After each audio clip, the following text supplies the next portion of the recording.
Hello everyone! After po na makapag-renew si Miel ng kanya pong visa at after po naming makapagtambay sa Lulu, ngayon naman ay dumaan po kami sa ano to? Half Moon Beach. Yan, papunta po tayo ng Half Moon Beach.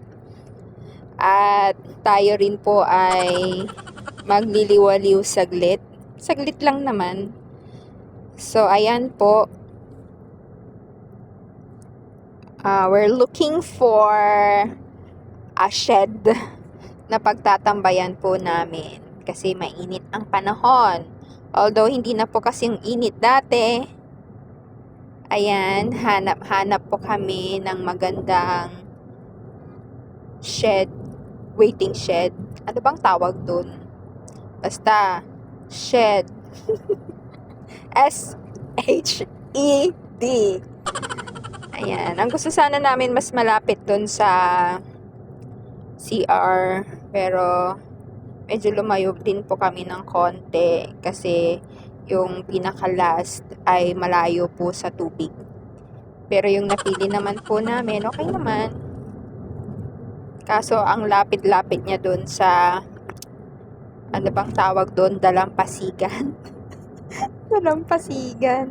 At medyo kailangan mong lumundag para bumaba. Ayan. Si Miel ay naliligo na at nag-e-enjoy na siya na naglalaro. At napaka-peaceful ng dagat at ng mga kalangitan. Hindi po ako naligo. Hindi po kami naligo po dyan. Kasi saglit lang naman yan eh.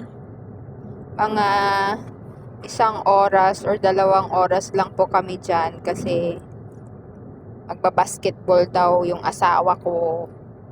Basketballista. Ay, nako. Sarap din. At yun nga, ang naligo lang dyan ay yung magpapamilya. At sabi nila may lumalapit daw na dilis. Dilis ba yun? Basta yung mga maliliit daw na piranha na umaali-aligid daw po sa kanila. So, natakot si Ate Steph dyan. Kasi akala niya kakainin na siya. Pero siguro, titikman lang naman siguro siya ng konti. As in, ang dami daw pong mga isda sa part na yun. At malamig daw po yung tubig. So, yun lang. Wala na akong ibang masabi. Thank you so much po sa pagsama po sa amin. Pagsama sa akin at sa pakikinig po. Ilang minuto pa ba to? Ay, may ano pa pala. 30 seconds. So, ayan, makita nyo si Miel po dyan na nag-enjoy at pulang-pula na po yung pisngi po niya. Ayan na, siya na. Tapos na ang aking voice over. Maraming salamat. God bless!